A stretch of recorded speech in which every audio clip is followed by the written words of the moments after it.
Dumadagundong ang ugong ng mga busina sa masikip na kalye ng Quiapo. Tila isang nag-aapoy na ahas ang trapiko, hindi umuusad. Habang ang init ng hapon ay walang awang bumabalot sa syudad, sa loob ng isang makintab at itim na Audi, ang lamig ng aircon ay nagsisilbing pader laban sa kaguluhan sa labas. Ngunit para kay John Williams, ang pader na yon ay masyadong manipis. Roberto, ano bang nangyayari? Isang oras na tayong nakatigil dito.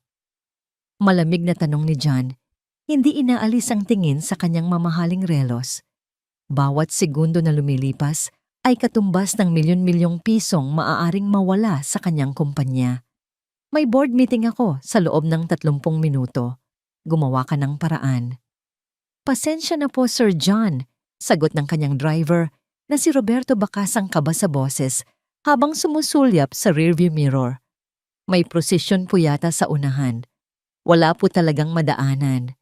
Isang buntong hininga na puno ng pagkainis ang pinakawalan ni John. Kinusot niya ang kanyang sentido. Ayaw na ayaw niya sa ganitong mga lugar.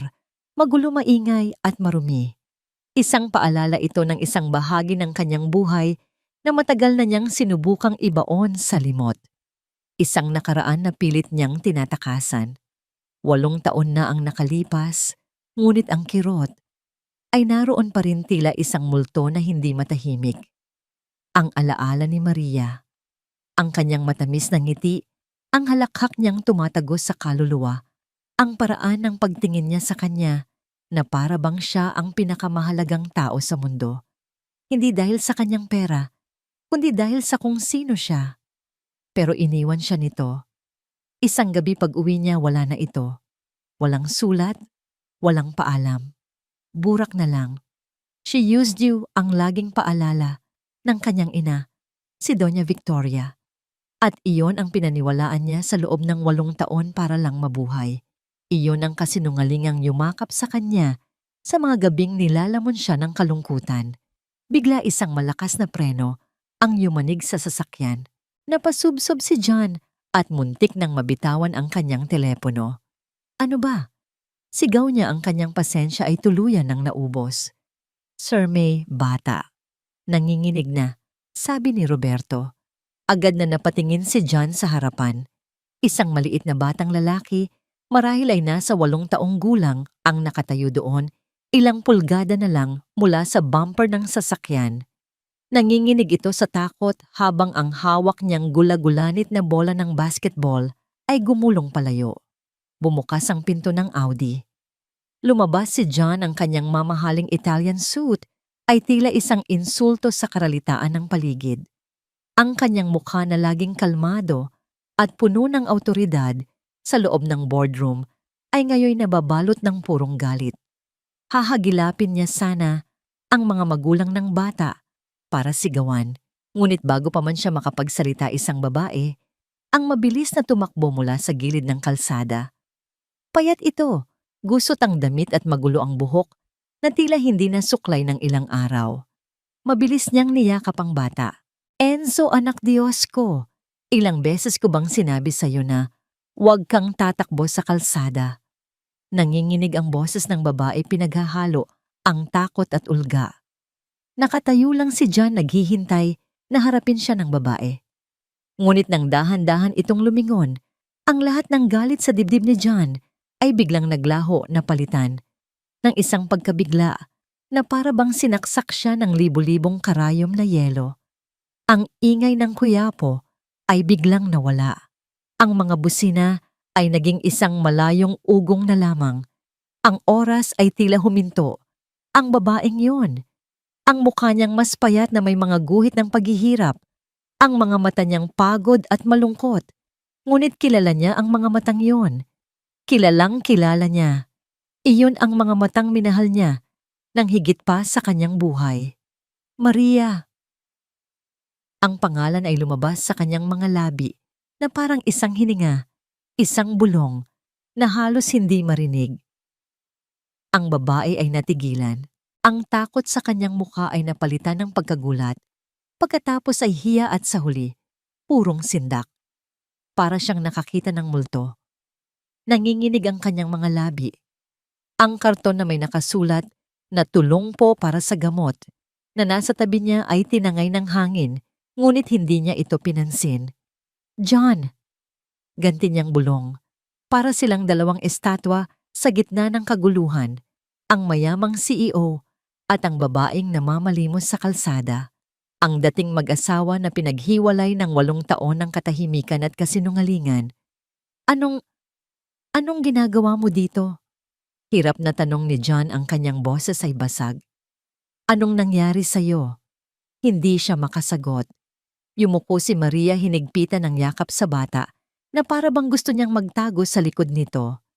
Parang awa mo na, John. Pakiusap niya, ang boses ay puno ng kahihiyan. Umalis ka na. Pakiusap. Ang pakiusap niya ay tila isang sampal. Umalis. Pagkatapos ng 8 taon na paghahanap ng sagot, naisino po siya. Tanong ng bata, ang kanyang mga mata ay nagpapalipat-lipat ng tingin mula kay John patungo sa kanyang ina. Lalong namutla si Maria. Sinubukan niyang tumayo at hilahin ang bata, paalis palayo, sa mapanuring tingin ni John palayo sa nakaraan, na bigla na lang sumulpot para singilin siya. Ngunit ang katawan niya, na pinahina ng gutom at pagod, ay hindi sumunod. Bigla siyang napahawak sa kanyang ulo. Ang kanyang paningin ay nanlabo. Ang mga mukha ng tao sa paligid ay nagsimulang umikot. Nakita ni John ang pagbabago sa mukha nito. Maria, ayos ka lang ba? Ang galit sa kanyang boses ay napalitan ng pag-aalala. Humakbang siya palapit, ngunit huli na ang lahat. Sa isang iglap, ang mga mata ni Maria ay pumuti at ang kanyang katawan ay bumagsak na parang isang manikang nawalan ng tali. Bumagsak siya sa maruming semento ng bangketa. Inay, humiyaw ang bata sa takot. Ang lahat ng natitirang kontrol ni John ay gumuho. Ang CEO, ang business magnate, ang taong walang kinatatakutan ay biglang nataranta. Wala siyang pakialam sa kanyang mamahaling suit nang lumuhod siya sa maruming kalsada. Maria, Maria, gumising ka. Inalog niya ito ng bahagya pero walang tugon. Hinawakan niya ang pulso nito, mahina pero naroon pa. Ang kanyang mukha ay napakalamig. Ang takot, isang dalisay at matinding takot na hindi niya naramdaman sa loob ng maraming taon, ay gumapang sa kanyang sistema. Binuhat niya ito. Magaan. Napakagaan na para bang isang kalansay na lamang ang kanyang pasan. Roberto? Sigaw niya, ang kanyang boses ay umalingaw-ngaw sa gitna ng ingay. Ang lahat ng tao ay nakatingin na sa kanila. Bumalik ka dito, sa ospital. Dalhin mo kami sa pinakamalapit na ospital ngayon na. Pero sir, yung meeting niyo po. Kansilahin mo lahat, wala akong pakialam. Sigaw ni John habang maingat, ngunit mabilis na inihihiga si Maria sa leather na upuan sa likod. Isinara niya ang pinto at sa isang saglit ang kanyang mga mata at ang mga mata ng batang lalaki na naiwan sa bangketa ay nagtama. Isang vendor sa gilid ng kalsada ang mabilis na lumapit at niyakap ang umiiyak na bata. Enzo, halika muna dito sa akin, halika.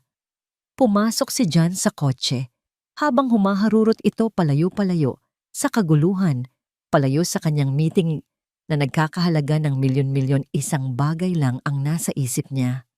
Nakatitig siya sa maputlang mukha ni Maria, ang babaeng minsan niyang tinawag na asawa, ang babaeng winasak ang puso niya, at ang babaeng ngayon ay nasa bingit ng kamatayan sa kanyang harapan.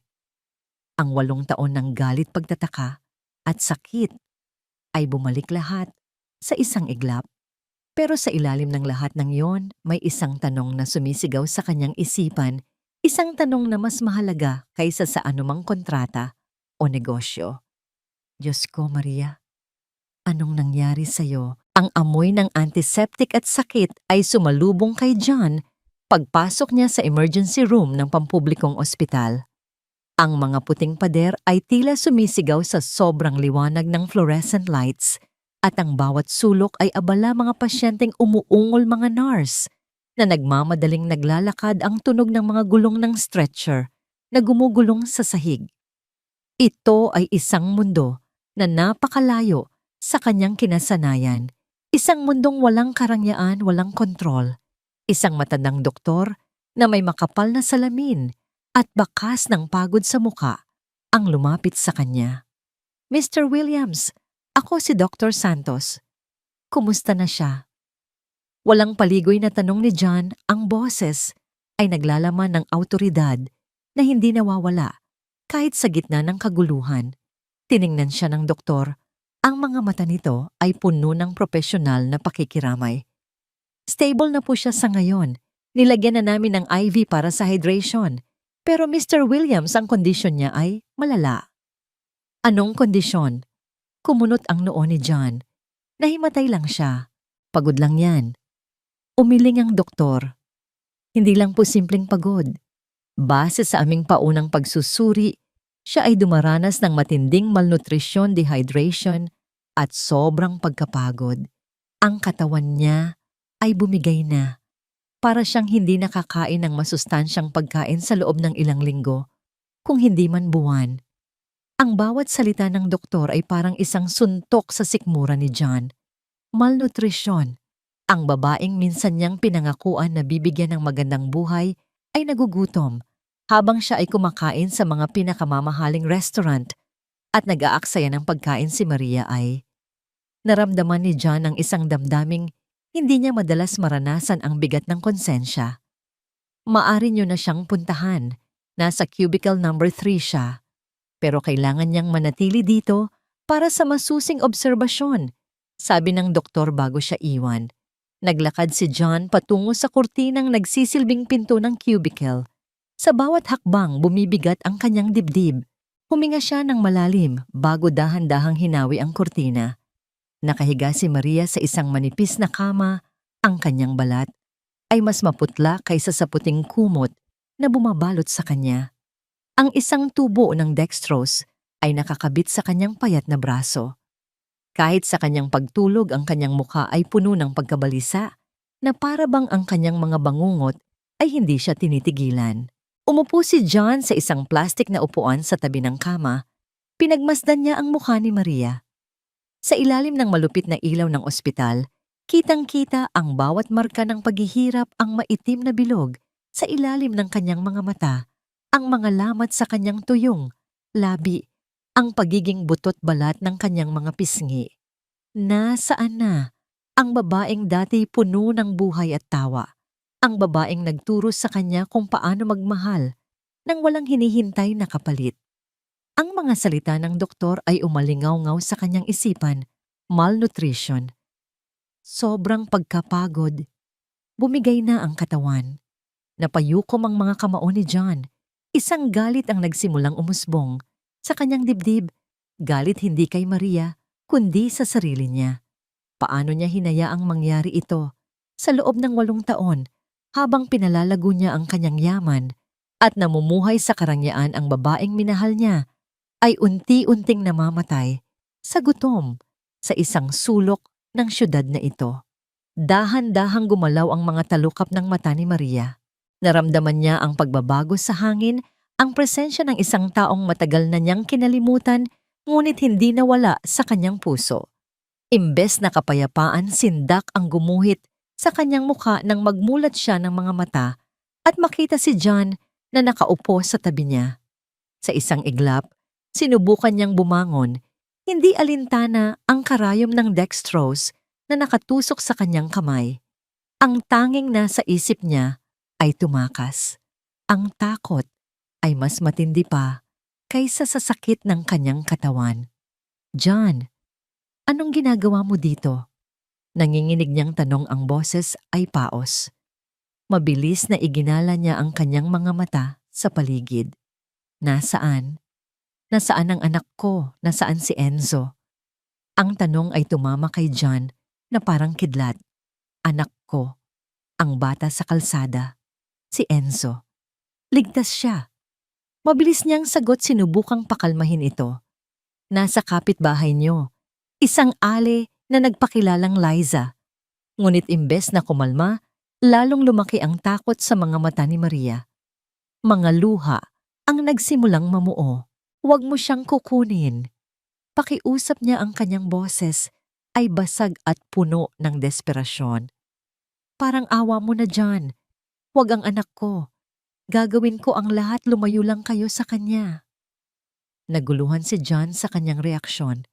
Bakit ko naman siya kukunin, Maria? Ano bang sinasabi mo? Dahil galit ka sa akin. Humagulhol siya. Dahil iniwan kita. Ito na ang parusa mo. Hindi ba? Ang bawiin sa akin ang kaisa-isang bagay na mahalaga sa buhay ko. Napatayo si John na sasaktan sa mga paratang nito. Hindi ko alam kung anong tingin mo sa akin pero hindi ako ganyang klase ng tao. Gusto ko lang ng mga sagot. Huminga siya ng malalim, tinipon ang lahat ng kanyang lakas para itanong ang bagay na gumugulo sa kanyang isipan mula pa kanina. Sino ang ama ng bata, Maria? Ang tanong ay binitin sa hangin, mabigat at puno ng kahulugan. Yumuko si Maria. Ang kanyang mga balikat ay nayanig sa bawat hikbi. Hindi siya makatingin ng diretso kay John. Ang katahimikan niya ay mas malakas pa kaysa sa anumang sigaw. Pinagkabit-kabit ni John ang lahat. Ang edad ng bata, ang 8 taon nilang pagkakahiwalay, ang pamilyar na mga mata ng batang iyon, isang malamig na katotohanan ang unti-unting lumukob sa kanyang pagkatao. 8 taon? Bulong niya sa sarili bago ito tiningnan muli. Siya ay 8 taon. Tama ba, Maria? Ang kanyang boses ay nanginginig na. Wala nang nagawa si Maria kundi ang dahan-dahang tumango habang ang mga luha ay malayang dumadaloy sa kanyang mga pisngi. Tumingala siya at sa mga mata niyang puno ng sakit at pagsisisi, sinabi niya ang mga salitang babago sa buhay ni John magpakailanman. Anak mo siya, John. Anak natin. Gumuho ang mundo ni John Williams. Ang CEO na kayang kontrolin ang isang buong korporasyon ay biglang nawalan ng kontrol sa sarili niyang paghinga. Napaatras siya ng isang hakbang na pasandal sa malamig na pader ng ospital. Isang anak. Mayroon siyang isang anak. Sa loob ng 8 taon, nabuhay ang isang bahagi ng kanyang pagkatao sa mundong ito nang hindi niya alam. 8 kaarawan, 8 Pasko. Ang mga unang hakbang, unang salita, lahat ay ninakaw sa kanya. Ang pagkalito ay napalitan ng sakit, at ang sakit ay nag-apoy para maging galit. Bakit? Iyon lang ang salitang nagawa niyang bigkasin. Bakit hindi mo sinabi sa akin, Maria?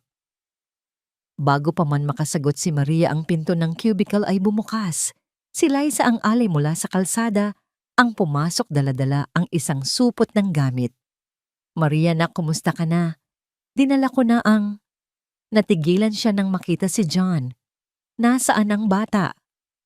Tanong ni John, ang boses ay mariin at walang emosyon. Nasa labas po kasama ng anak ko. Sagot ni Liza, bahagyang natatakot sa intensidad ng lalaki. Hindi na nag-aksaya ng oras si John. Nilagpasan niya si Liza at lumabas ng cubicle.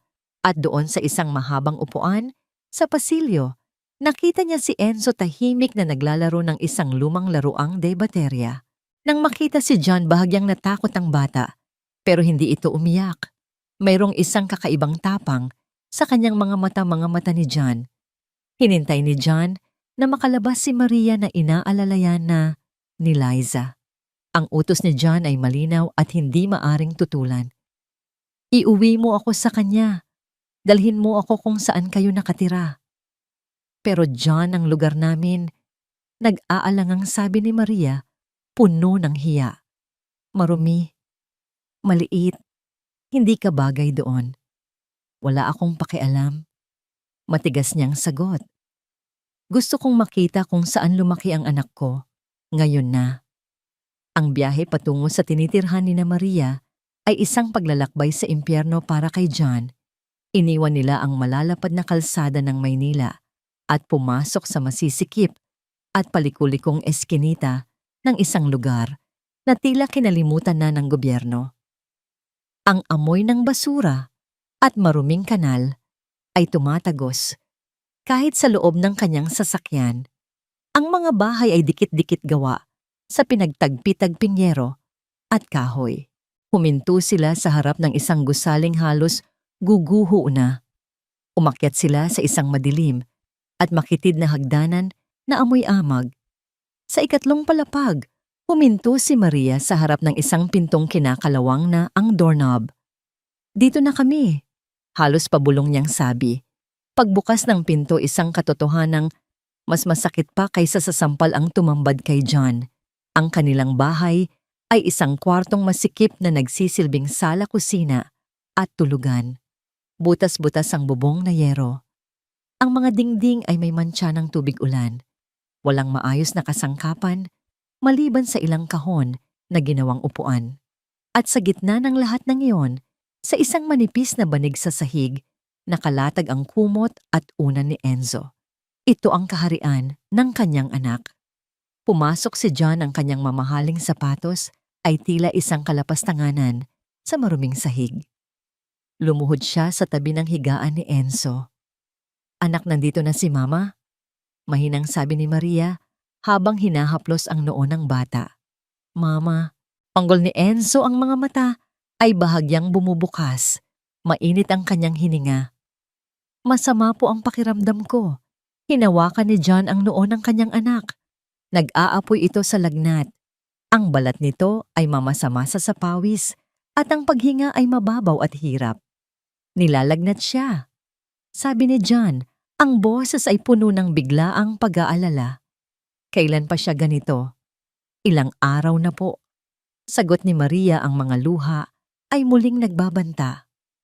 "Pero mas lumalala ngayon. Wala na po akong pambili ng gamot." Sa sandaling iyon, si Enzo ay biglang umubo ng malakas. Isang ubo na tila kumakaskas sa kanyang dibdib. Nahirapan siyang huminga at ang kanyang mga labi ay nagsimulang mangitim. Ang lahat ng galit at sakit sa puso ni John ay naglaho na palitan ng purong takot ng isang ama. Hindi na siya nag-isip. Binuhat niya ang kanyang anak na magaan na parang isang tuta. Ang nanginginig na katawan ni Enzo ay halos nawala sa laki ng kanyang mga braso. Humarap siya kay Maria, ang kanyang mga mata ay nag-aapoy sa isang desisyon na hindi na mababali. "Kumuha ka ng damit niya. Aalis tayo." "Saan tayo pupunta?" Nalilitong tanong ni Maria. Tiningnan ni John ang kanyang anak. Na hirap huminga. At pagkatapos ay tiningnan niya si Maria na puno ng desperasyon. Ang lahat ng kanyang yaman, kapangyarihan at impluensya ay mayroon ng iisang layunin. Sa pinakamagaling na ospital sa Pilipinas, deklara niya, ang kanyang boses ay umalingaw-ngaw sa maliit na silid. Dadalhin natin siya doon ngayon din at hindi tayo aalis hanggat hindi siya gumagaling. Ang St. Luke's Medical Center sa Bonifacio Global City ay isang monumento ng modernong medisina, isang mundong gawa sa salamin bakal at malamig na hangin. Para kay Maria, na nakasuot pa rin ng kanyang luma at gusot na damit, ang pagpasok sa marangyang lobby ay parang pagtapak sa ibang planeta. Ang bawat sulok ay kumikinang sa kalinisan, ang mga tao ay disente ang pananamit, at ang hangin ay may amoy ng pera at pribilehiyo. Mahigpit niyang niyakap ang sarili, ninanamnam ang bawat tingin ng mga taong dumaraan na para bang isa siyang dumi na napadpad sa malinis nilang mundo. Samantala, si John ay kumikilos ng may bilis at awtoridad. Sa isang tawag lang sa telepono, ang pinakamagaling na pediatric specialist ng ospital ay naghihintay na sa kanila sa emergency room. Si Enzo ay agad na ipinasok sa isang private suite sa pediatric ward, isang silid na mas malaki at mas malinis pa kaysa sa buong apartment na tinirhan nila ni Maria sa loob ng 8 taon. Ilang oras ang lumipas na tila isang walang katapusang paghihintay. Si John ay hindi mapakali, palakad-lakad sa labas ng silid. Ang kanyang mga kamay ay nakapamulsa, ang kanyang muka ay isang maskara ng pagkabalisa. Si Maria naman ay nakaupo lang sa isang sulok, na kayuko ang mga daliri ay magkakakawit sa panalangin, na para bang ang bigat ng buong gusali ay nakapatong sa kanyang mga balikat. Sa wakas lumabas ang doktor, isang babaeng nasa mga 40, si Dr. Reyes, na may itsurang matalino at kalmado. Mr. Williams, Mrs. Williams, bati niya sa kanila. Bahagyang natigilan si Maria sa pagtawag sa kanya ng Mrs. Williams, isang apelyidong matagal na niyang ibinaon sa limot. Ano ang lagay ng anak ko, doktora? Halos sabay nilang tanong. We ran a series of tests. Panimula ni Dr. Reyes, ang kanyang boses ay seryoso. At base sa resulta ng kanyang bone marrow aspiration, kinukumpirma namin na ang anak ninyo ay may aplastic anemia. Ang mga salitang medikal ay parang isang banyagang lengguwahe sa pandinig ni Maria. Ano? Ano po yun? Ito ay isang bihirang kondisyon kung saan humihinto ang bone marrow sa pag-produce ng sapat na bagong blood cells para sa katawan. Kaya siya laging nanghihina, nilalagnat at madaling magkapasa. It is a very serious condition. Paliwanag ng doktora, ang puso ni John ay tila huminto sa pagtibok. May lunas ba yan? Meron. Mabilis na sagot ni Dr. Reyes na nagbigay ng bahagyang pag-asa. Ang pinaka-epektibong lunas ay bone marrow transplant. Pero habang naghahanap tayo ng compatible donor, kailangan niyang sumailalim sa regular na blood transfusions at immunosuppressive therapy. It will be a long and expensive process, but it is treatable. Gawin niyo ang lahat. Matigas na sabi ni John. I don't care about the cost. Ang mahalaga, gumaling siya. Tumango ang doktora. He's stable for now. Nakadextrose siya at nasimulan na namin ang unang blood transfusion. Maari niyo na siyang makita, pero kailangan niya ng pahinga. Pagpasok nila sa silid, natagpuan nila si Enzo na mahimbing na natutulog sa malambot na kama. May nakakabit na tubo sa kanyang braso kung saan dumadaloy ang sariwang dugo. Ang kulay sa kanyang mga pisngi ay unti-unti nang bumabalik. Saglit na gumaan ang pakiramdam ni Maria, ngunit ang bigat ng katotohanan ay mabilis na bumalik.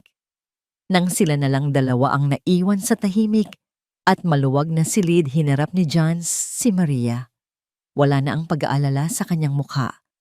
Napalitan ito ng isang malamig at matigas na ekspresyon. Ngayon sabihin mo sa akin ang lahat. Utos niya, ang boses ay mababa pero puno ng bigat. 8 taon, Maria. 8 taon kitang hinanap. Nag-hire ako ng private investigators. Pinuntahan ko lahat ng kamag-anak mo sa probinsya. Pero para kang bulang naglaho. At ngayon, malalaman kong may anak pala tayo na halos mamatay dahil wala kang pera. Sabihin mo sa akin kung bakit. Bakit mo ito tinago? Hindi na napigilan ni Maria ang paghagulhol. Ang lahat ng sakit, takot at bigat na kinimkim niya sa loob ng 8 taon ay bumuhos na parang isang sirang dam. Dahil wala akong pagpipilian, sigaw niya sa gitna ng kanyang mga hikbi. Ginawa ko lang to para protektahan kayo, para protektahan siya. Protektahan mula kanino? Mula sa akin. Naguguluhang tanong ni John. Umiling si Maria. Ang kanyang mga mata ay puno ng isang takot na tila ngayon lang muling nabuhay. Mula sa kanya, mula sa ina mo. Natigilan si John. Anong kinalaman ni Mama dito? At doon sa ilalim ng malamlam na ilaw ng pribadong silid ng ospital, ikinuwento ni Maria ang mapait na katotohanan. Ang eksena ay bumalik 8 taon na ang nakalipas. Isang maliit ngunit malinis na apartment na inuupahan ni na John at Maria. Si Maria na noon ay 2 buwan nang nagdadalang tao ay masayang naghahanda ng hapunan hinihintay ang pag-uwi ng kanyang asawa. Isang kakatok sa pinto ang pumukaw sa kanya. Inakala niyang si John iyon, ngunit pagbukas niya tumambad sa kanya ang malamig at mapanuring mukha ni Doña Victoria Williams. Suot ang kanyang eleganteng damit at alahas na tila isang reyna na napadpad sa tirahan ng isang pulubi. Magandang gabi po. Nanginginig na bati ni Maria. Hindi sumagot si Doña Victoria. Pumasok ito sa loob, inilibot ang tingin sa maliit na apartment na may halong pandidiri. So, this is where my son lives. Sabi niya, ang boses ay puno ng pang-aalipusta. Tinalikuran niya ang mansyon ng yaman para lang sa isang ganito. Mahal po namin ang isa't isa. Mahinang sagot ni Maria. Isang mapaklang tawa ang pinakawalan ni Doña Victoria. Pag-ibig, Hija, ang pag-ibig ay hindi nakakabusog. Alam mo ba kung ano ang isinakripisyo ng anak ko para sa'yo? Ang pangalan ng pamilya, ang respeto ng business community. Lahat ay pinagtatawanan siya dahil nagpakasal siya sa isang babaeng walang pinanggalingan. Hindi po ako masamang tao. Manahimik ka. Putol ni Doña Victoria, ang kanyang boses ay biglang tumaas at naging matalim. Lumapit ito kay Maria, ang mga mata ay nag-aapoy sa galit. Kung talagang mahal mo ang anak ko, lalayuan mo siya. Sisirain mo lang ang buhay niya. Habang nandito ka, hindi siya makukuha ng respeto na nararapat para sa kanya. Habang buhay siyang magiging isang kahihiyan. Nagsimulang mamuo ang luha sa mga mata ni Maria. Hinawakan niya ang kanyang tiyan. Nakita ito ni Doña Victoria. Ang kanyang tingin ay bumaba sa sinapupunan ni Maria at ang kanyang muka ay lalong naging masama. At ano yan? Tanong niya, ang boses ay puno ng lason. Huwag mong sabihing, buntis ka. Ginamit mo ang isang bata para itali ang anak ko sa'yo. Napakatalino mo, pero sa maling paraan. Kumuha si Doña Victoria ng isang makapal na sobre mula sa kanyang Hermes bag at ihinagis ito sa mesa. Bumagsak ito na may kasamang malakas na kalabog. 5 milyon, sabi niya. Sapat na yan para makapagsimula ka ng bagong buhay. Malayo dito, malayo sa anak ko. Ipalaglag mo yang bata at wag na kayong magpapakita pa. Napaatras si Maria, hindi makapaniwala sa kanyang narinig. Hindi ko po gagawin yan, anak po ito ni John Aponyo. Lalong nagdilim ang mukha ni Doña Victoria. Hindi ko kailanman kikilalanin ang isang bastardo bilang apo ko. Hinawakan niya ng mahigpit ang braso ni Maria. Makinig ka, babae. Kung hindi ka aalis, sisiguraduhin kong magiging impyerno ang buhay ninyo. May pera ako. May kapangyarihan ako. Kaya kong gawing miserable ang bawat araw mo. Kaya kong siguraduhin na walang tatanggap sa'yo sa kahit anong trabaho. Kaya kong ipatanggal ang anak ko sa sarili niyang kumpanya. Huwag mo akong subukan. Nanginginig sa takot si Maria. Alam niyang hindi nananakot lamang si Doña Victoria. Nakita niya ang determinasyon sa mga mata nito. Binitawan siya ni Doña Victoria at kinuha ang isang basong tubig sa mesa.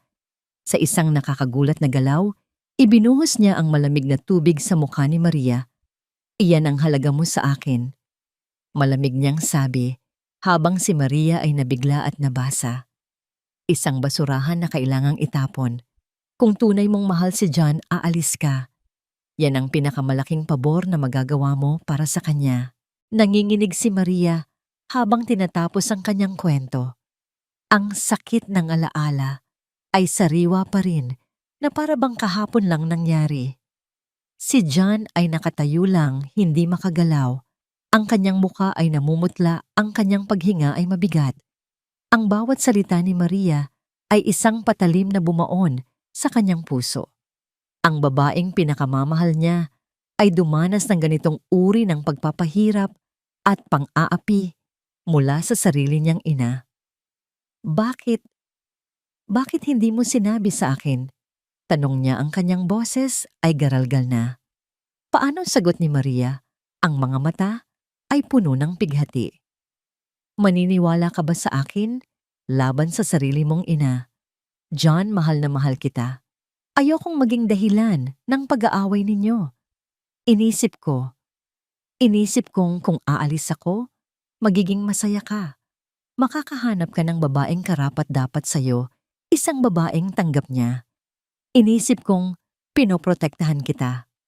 Ang huling salita pinoprotektahan ay sumira sa lahat ng natitirang kontrol ni John. Isang malakas na suntok ang pinakawalan niya sa pader ng silid. Nag-iwan ito ng isang malalim na marka sa semento. Ang sakit sa kanyang kamao ay walang-wala kumpara sa sakit na nararamdaman niya sa kanyang dibdib. Ang kanyang ina, ang sarili niyang ina ang gumawa nito. Ang nagwasak sa kanyang buhay, ang halos pumatay sa kanyang anak. Kinuha ni John ang kanyang telepono. Ang kanyang mga daliri ay nanginginig sa galit habang hinahanap ang isang numero. "Sinong tinatawagan mo?" tanong ni Maria. Hindi sumagot si John. Nang may sumagot sa kabilang linya, ang kanyang boses ay malamig na parang yelo, walang anumang bahid ng pagmamahal ng isang anak. "Roberto, ihanda mo ang sasakyan. Susunduin ko kayo bukas." "Saan po tayo pupunta, sir?" Huminto si John, huminga ng malalim at tiningnan si Maria. Ang kanyang mga mata ay nag-aapoy sa isang determinasyon na hindi pa nakikita ni Maria kailanman. "Uuwi ako," sabi niya sa telepono, "at mayroon akong isang bagay na kailangan kong tinawin sa aking ina." Ang mansyon ng mga Williams sa Forbes Park ay hindi isang simpleng bahay. Ito ay isang palasyo ng katahimikan at karangyaan. Ang bawat kasangkapan ay antigo, ang bawat painting sa dingding ay obra maestra, at ang marmol na sahig ay kumikinang na parang salamin. Ito ang mundo ni Doña Victoria Williams, isang mundong perpekto kontrolado at walang puwang para sa anumang dumi o kahihiyan. Ngunit ang katahimikang yon ay nabasag nang bumukas ang malaking pinto na gawa sa narra at pumasok si John. Ang kanyang mga yapak ay mabibigat at malalakas. Umalingaw-ngaw sa buong foyer isang anunsyo ng paparating na bagyo. Ang kanyang muka ay kasing tigas ng bato, ang kanyang mga mata ay madilim at walang anumang emosyon. Natagpuan niya ang kanyang ina sa malawak na sala, nakaupo sa kanyang paboritong silyang may mataas na sandalan na tila isang trono. Si Doña Victoria ay nagbabasa ng dyaryo habang humihigop ng tsa, ang larawan ng isang eleganteng matriarch. "John, anak, napadalaw ka." Bati niya, hindi inaalis ang tingin sa dyaryo. "I thought you had a board meeting today. Huwag mong sabihing kinansela mo na naman. Your responsibilities." "Tumigil ka." Malamig na utos ni John. Sa unang pagkakataon, ibinaba ni Doña Victoria ang kanyang dyaryo. Nakita niya ang ekspresyon sa mukha ng kanyang anak, isang ekspresyong hindi pa niya nakikita kailanman. Ito ay hindi simpleng galit. Ito ay pagkasuklam. "Anong problema mo?" tanong niya. Ang kanyang boses ay nagsisimula ng maging matigas. Imbes na sumagot, lumapit si John sa mamahaling coffee table at may inilapag na isang sobre. Hindi pera ang laman nito. Dahan-dahan niyang inilabas ang mga litratong kuha mula sa kanyang telepono kagabi.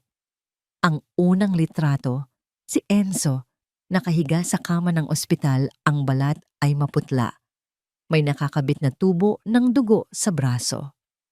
Ang pangalawang litrato, si Maria, natutulog sa isang plastik na upuan, ang mukha ay gusot sa pag-aalala at pagod. "Kilala mo ba sila?" tanong ni John, ang boses ay mababa at mapanganib. Tiningnan ni Doña Victoria ang mga litrato.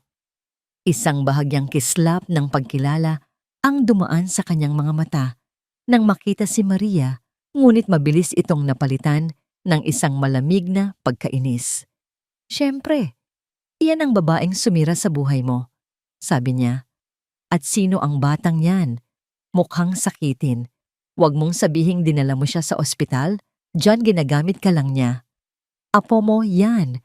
Ang tatlong salita ay tumama sa hangin na parang isang malakas na sampal. Natigilan si Doña Victoria. Ang kanyang bibig ay bahagyang bumuka. "Ano?" "Ang batang yan." Dinuro ni John ang litrato, "ay si Enzo, anak ko, at apo mo. 8 taong gulang at halos mamatay siya kahapon dahil sa sakit na aplastic anemia. Halos mamatay siya dahil ang ina niya ay namamalimos sa kalsada para lang may pambili ng gamot." Ang kulay ay unti-unting nawala sa mukha ni Doña Victoria. Napahawak siya sa braso ng kanyang silya. Hindi totoo yan. Nagsisinungaling siya." "Nagsisinungaling?" Isang tawang walang saya ang kumawala kay John. "Ako mismo ang nakakita, Ma. Ako ang nakakita kay Maria na nakaluhod sa bangketa. Ako ang bumuhat sa anak ko na hirap huminga.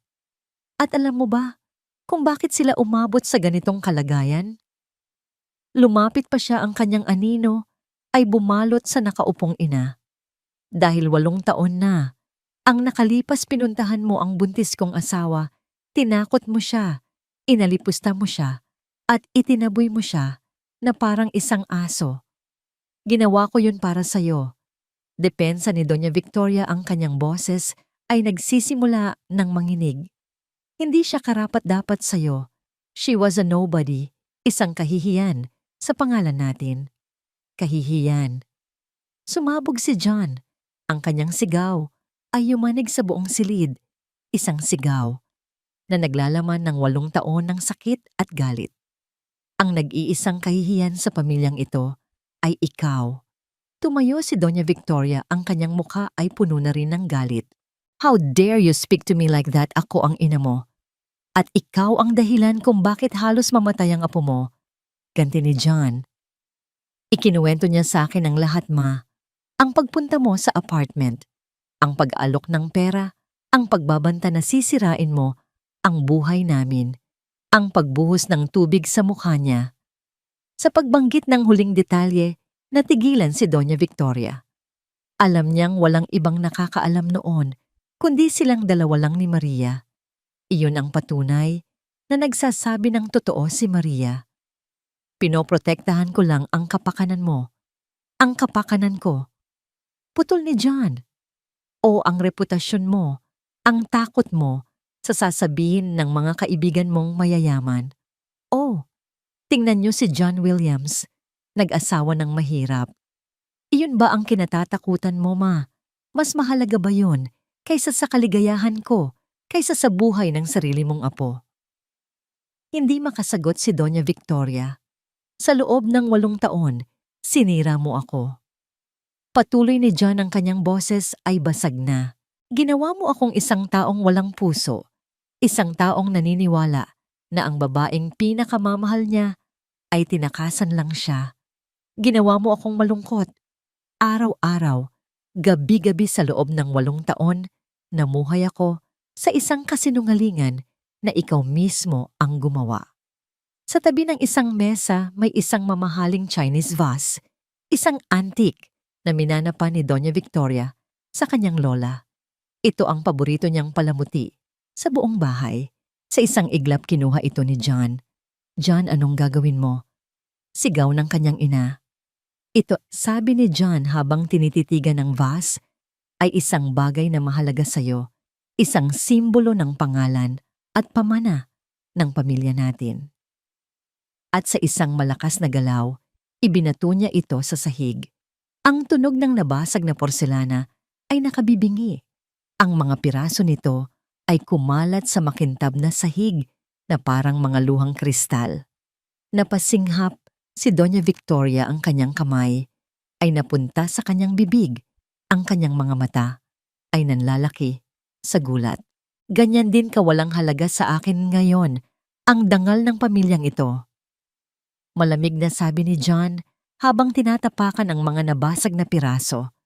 Wala nang halaga sa akin ng pera, ang kumpanya, ang mansyon na ito. Humarap siya sa kanyang ina. Ang kanyang mga mata ay puno ng isang pinal na desisyon. Makinig ka, ma. At makinig kang mabuti dahil minsan ko lang itong sasabihin. Si Maria at si Enzo ay pamilya ko. Sila ang buhay ko. Dadalhin ko sila para tumira sa akin. Aalagaan ko sila.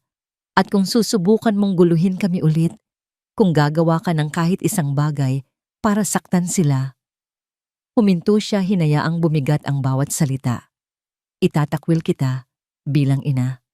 Kakalimutan kong mayroon akong nanay na nagngangalang Victoria Williams. Hindi mo na kami makikita. Hindi mo na makikita ang apo mo. Mamamatay kang mag-isa sa palasyo mong ito, kasama ng mga mamahalin mong gamit.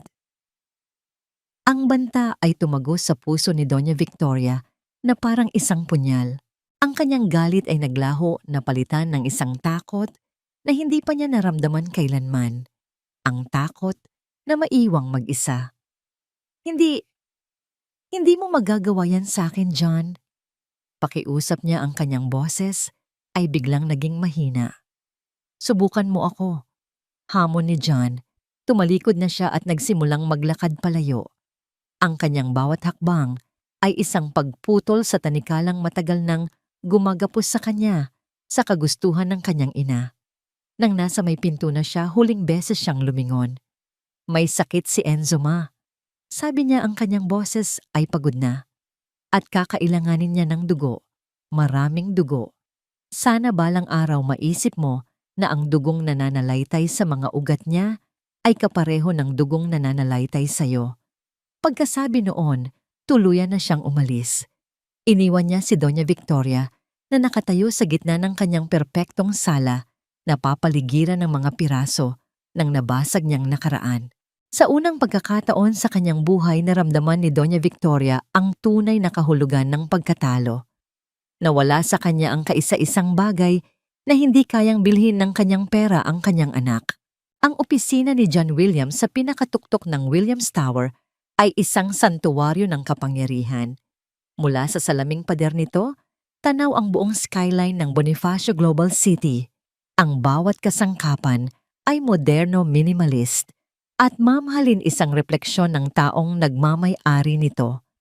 Ngunit sa umagang yon, ang upuan sa likod ng malaking mesa na gawa sa mahogany ay walang laman. 3 araw na siyang wala, Michelle, sabi ni Catherine Torres habang nakatayo sa harap ng mesa ng executive assistant ni John. Si Catherine ay ang ehemplo ng modernong babaeng negosyante, matangkad balingkinitan, nakasuot ng isang pormadong puting blazer na bumagay sa kanyang perpektong ayos na buhok at mamahaling hikaw. Siya ang Vice President for Operations ng Torres Land Development, isa sa pinakamalaking partner ng Williams Corporation. Pasensya na po, Ma'am Catherine. Family emergency lang po talaga ang bilin niya. Magalang na sagot ni Michelle, halatang hindi rin mapakali sa biglaang pagkawala ng kanyang boss. Ngumiti si Catherine, isang ngingiting hindi umabot sa kanyang mga mata.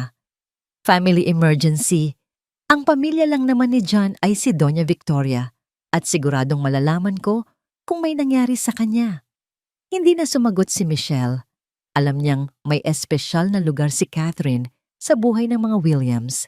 Matagal ng plano ni Doña Victoria na ipakasal ang dalawa, isang perpektong pagsasanib ng dalawang makapangyarihang pamilya.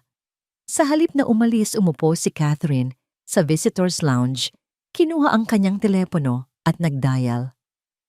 Tita Victoria, it's me, Catherine. Malambing niyang sabi. I'm here at John's office. Nag-aalala lang ako. 3 araw na daw siyang wala. Everything okay with him? Sa kabilang linya ang boses ni Doña Victoria ay pagod at basag. He's fine, Catherine. May inaasikaso lang siya. Nararamdaman ni Catherine ang panginginig sa boses ng matanda. Tita, are you all right? You don't sound well. Isang buntong hininga ang narinig ni Catherine. Maari ka bang pumunta dito sa bahay mamaya? I need someone to talk to. Of course, tita. I'll be there right away. Sabi ni Catherine at isang tuso ng ngiti ang sumilay sa kanyang mga labi. Ito na ang pagkakataong hinihintay niya. Makalipas ang 1 oras sa mansyon ng mga Williams, nakaupo si Catherine sa mismong sala kung saan naganap ang pagtutuos ni na John at ng kanyang ina. Maingat niyang pinakinggan ang bawat salita ni Doña Victoria. Siyempre hindi ikinuwento ng matanda ang buong katotohanan. Ang bersyon niya ay puno ng pagbabago para palabasin na siya ang biktima. At ngayon, bumalik siya. Sabi ni Doña Victoria habang pinupunasan ang kanyang mga pekeng luha. Ang babaeng iyon at may dala siyang bata. Sinabi niyang anak daw iyon ni John. Ginagamit niya ang bata para makuha ang pera ng anak ko. At si John dahil sa sobrang bait na niwala agad. Ngayon ay nasa St. Luke's sila. Doon niya dinala ang mag-inang manggaganso. Nagkunwaring nabigla si Catherine. Inabot niya ang kamay ni Doña Victoria. That's horrible, tita. How could she do that? At si John, he's too kind for his own good. Someone has to open his eyes. Iyon nga, Hija. sabi ni Doña Victoria. Pero hindi niya ako pinakikinggan. Galit siya sa akin. Ikaw lang. Baka ikaw ay pakinggan niya. You're his equal. You understand his world. Tumayo si Catherine. Don't worry, tita. I'll handle this. Pupuntahan ko sila. I'll talk to John. At kakausapin ko rin ang babaeng iyon. It's time someone put her in her place. Sa ospital sa unang pagkakataon, sa loob ng maraming araw, nakaramdam si Maria ng kapayapaan.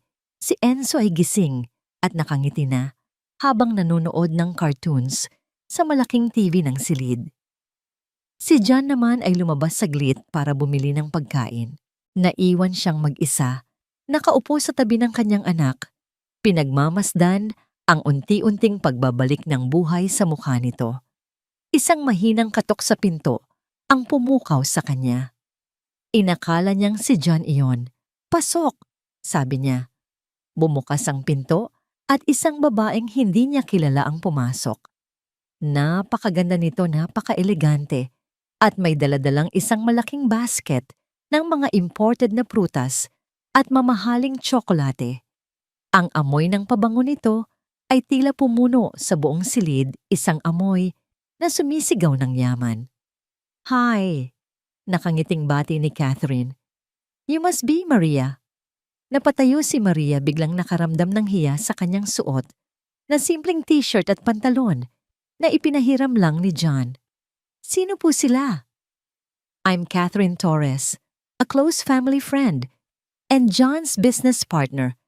Pakilala niya binibigyan diin ang huling dalawang salita. Nabalitaan ko ang nangyari. I just came to see how the child is doing. Ang paraan ng pagsabi niya ng the child ay tila isang insulto na parabang si Enzo ay isang bagay, hindi isang tao. Ayos na po siya. Salamat sa Diyos. Magalang na sagot ni Maria. Lumapit si Catherine sa kama at nginitian si Enzo. He looks healthy. Pagkatapos ay bumaling siya kay Maria.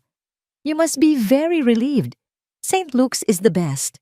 But of course, it's also the most expensive. Mabuti na lang at napakabuti ng puso ni John.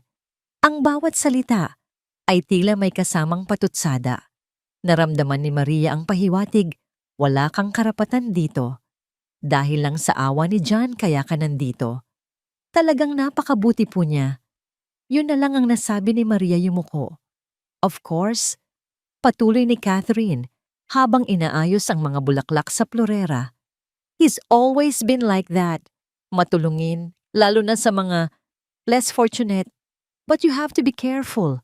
Maraming tao ang umaabuso sa kabaitan niya. I'm sure you understand what I mean. Direkta na ang atake. Si Maria ay namula. Alam niyang siya ang tinutukoy ni Catherine. Bago pa man siya makasagot, inilapag ni Catherine ang kanyang purse sa mesa. Mula dito, kinuha niya ang isang makintab na business card. Iniabot niya ito kay Maria. Catherine Torres, Vice President, Torres Land Development. Here, sabi niya. Kung may kailangan ka, anything at all habang nandito ka pa, just call me. After all, what's good for John is good for me. Ang mensahe ay malinaw. Ako ang partner niya, ako ang katapat niya, at ikaw, nandito ka lang pansamantala.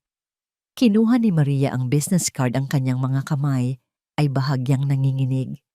Sakto namang bumukas ang pinto at pumasok si John dala ang mga pagkain. Nagulat siya nang makita si Catherine. Catherine, what are you doing here? Ang mukha ni Catherine ay biglang nagbago, naging mas malambing at nag-aalala. John, darling, I was so worried.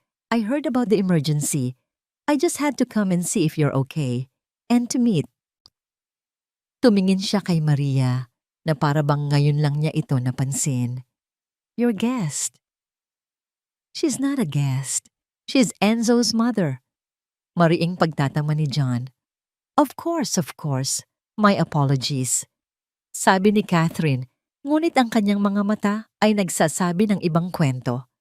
Tumingin siya kay Maria mula ulo hanggang paa at pagkatapos ay kay John. Well, I have to go. May meeting pa ako sa board, sabi niya. Lumapit siya kay John at hinalikan ito sa pisngi, isang halik na sinadya niyang ipinakita kay Maria. "Call me later. Okay, we have so much to talk about." Pagkaalis ni Catherine, naiwan ang isang mabigat na katahimikan sa silid. Ang amoy ng mamahaling pabango ay nanatili sa hangin, isang paalala ng babaeng nag-iwan nito. Tiningnan ni John si Maria. Nakita niya ang pagbabago sa mukha nito, ang pagkawala ng kapayapaan, ang pagbabalik ng pag-aalinlangan at takot. Nakatitig lang si Maria sa business card na hawak niya. Ang makintab na papel ay tila isang simbolo ng agwat sa pagitan ng mundo niya at ng mundo ni John. Naramdaman niya ito na parang isang malamig na pader na biglang itinayo sa pagitan nila. Si John ay mayaman, makapangyarihan at napapaligiran ng mga taong tulad ni Catherine, at siya ay si Maria. Ang babaeng galing sa kalye, ang ina ng kanyang anak. Pero sapat na nga ba iyon? Ang araw na lumabas si Enzo sa ospital ay ang araw na pumasok si Maria sa isang gintong hawla. Ang mansyon ng mga Williams ay hindi isang bahay. Ito ay isang malamig na higante na humihinga ng katahimikan at karangyaan. Habang si Enzo ay tuwang-tuwang tumatakbo sa malawak na hardin, si Maria naman ay nananatiling nakatayo sa may pintuan, takot na gumawa ng kahit isang maling hakbang na maaring makabasag sa perpektong ayos ng lugar. "Welcome home, Maria," sabi ni John. Ang kanyang boses ay puno ng sinseridad. Ipinakita niya sa kanila ang kanilang mga silid. Ang kwarto ni Enzo ay isang paraiso ng isang bata, puno ng mga laruan, libro, at may sariling telebisyon. Ang mga mata ng bata ay kumikinang sa tuwa na hindi pa naranasan ni Maria kailanman. Ang silid para kay Maria ay nasa kabilang dulo ng pasilyo mula sa master bedroom ni John. Ito ay maganda, maluwag, at may sariling banyo na mas malaki pa sa dati nilang apartment. Ngunit para kay Maria, ang distansya sa pagitan ng kanilang mga silid ay isang malinaw na mensahe. Siya ay isang bisita. Isang importanteng bisita, marahil, ngunit isang bisita pa rin. "I hope this is okay for now," sabi ni John na tila nahihiya-hiya. "Gusto ko lang maging komportable ka, walang pilitan." Tumangulang si Maria, isang pilit na ngiti ang nasa kanyang labi. "Sobra-sobra na to, John. Salamat." Nagsimula ang mga araw ng pag-a-adjust. Sinubukan ni John ang lahat. Ibinili niya si Maria ng mga bagong damit, ngunit pinili pa rin ni Maria ang pinakasimple. Ipinagluto sila ng chef ng mga masasarap na pagkain, ngunit hinahanap-hanap pa rin ni Maria ang sinangag at tuyo. Sa bawat kilos ni John para iparamdam na bahay na nila yon, lalong nararamdaman ni Maria na hindi siya kabilang. Para siyang isang pipit na pipiliting kumanta sa isang hawla ng mga pabo real. At ang multo ng kanilang pagkakaiba ay may pangalan, Catherine Torres.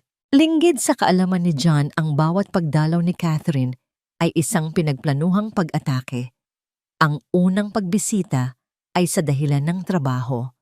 Dumating si Catherine isang hapon, dala ang isang folder ng mga dokumento. "John darling, sorry to disturb you at home, but these contracts are urgent." Nakita niya si Maria na nagwawalis sa terasa, isang gawain na ginagawa niya para lang may magawa at hindi mabaliw sa katahimikan. "Oh, hello, Maria." Bati ni Catherine. Ang kanyang nangiti ay kasing plastic ng kanyang mamahaling bag. "Nag-i-enjoy ka ba? You look so domestic." Bagay sa'yo. Ang papuri ay nakabalot sa isang manipis na insulto. Ang ikalawang pagbisita ay para kay Enzo. May dala siyang isang malaking kahon. "A little welcome home gift for the little man," sabi niya. Ito ay isang komplikadong robotics kit, isang laruang panghenyo. Si Enzo ay natuwa, ngunit si Maria ay nakaramdam ng kirot. Ito ay isang paalala na hindi niya kayang ibigay ang mga ganitong bagay sa kanyang anak. It helps develop critical thinking skills. Paliwanag ni Catherine kay John habang si Maria ay tahimik na nakikinig. "We have to prepare him for the world he's going to inherit, right?" Ang world na tinutukoy niya ay malinaw na mundo nila, Hindi mundo ni Maria. Ang bawat pagdalaw ay ganoon. Si Catherine ay parang isang makamandag na ahas, hindi tumutuklaw ng direkta, ngunit nag-iiwan ng lason sa hangin. Ang laso ng pagdududa, ang laso ng kakulangan. At si Maria na ang puso ay sugatan pa rin ay madaling tinatablan. Ang pinakamatinding pag-atake ay dumating isang linggo pagkatapos nilang lumipat. I'm hosting a small dinner anunsyo ni John isang gabi. Just for two of my oldest friends, sina Mark at Sandra. Gusto ko lang na makilala kanila officially. Para malaman nilang bumalik ka na.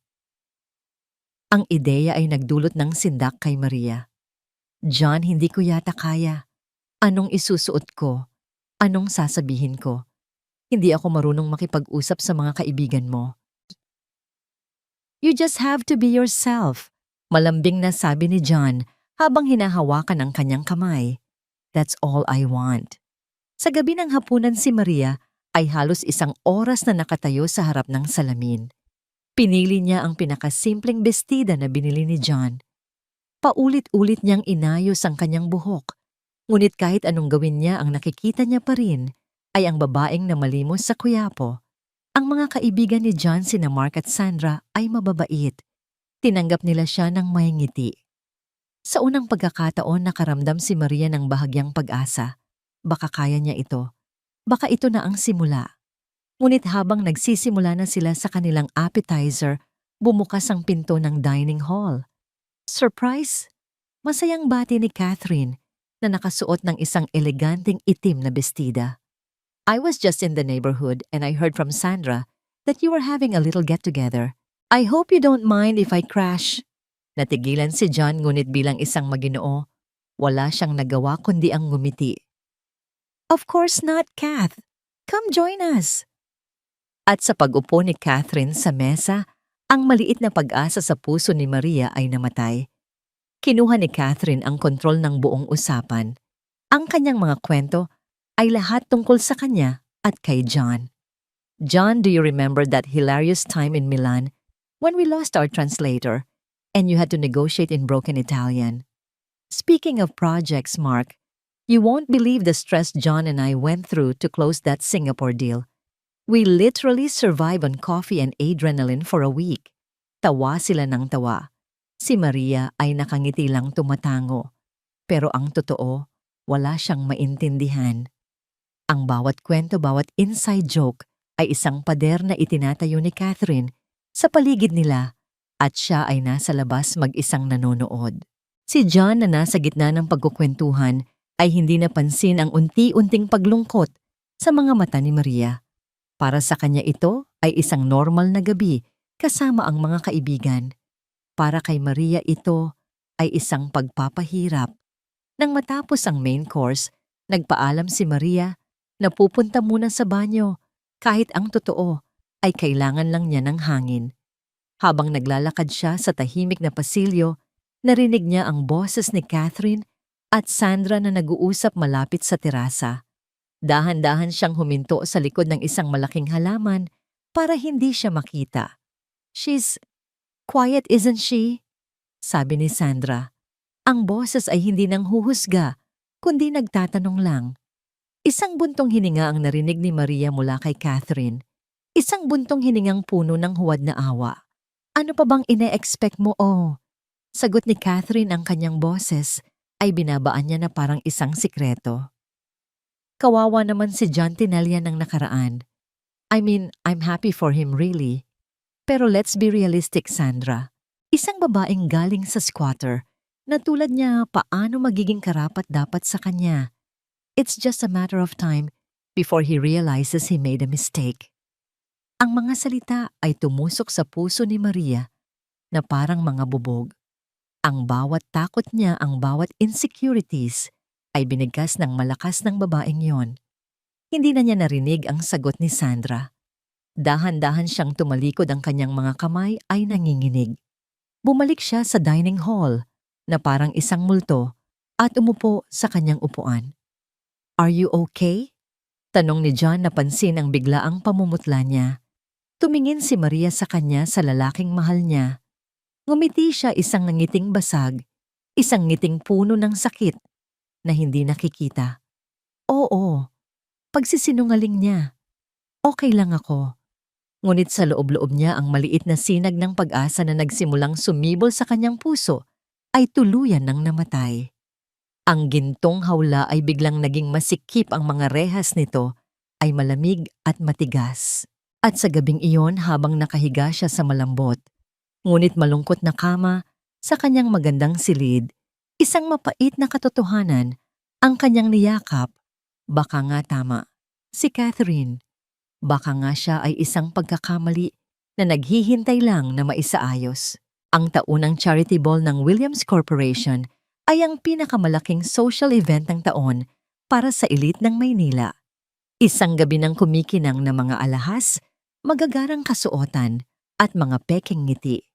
Para kay John, ito ay isang obligasyon. Para kay Catherine, ito ay isang entablado.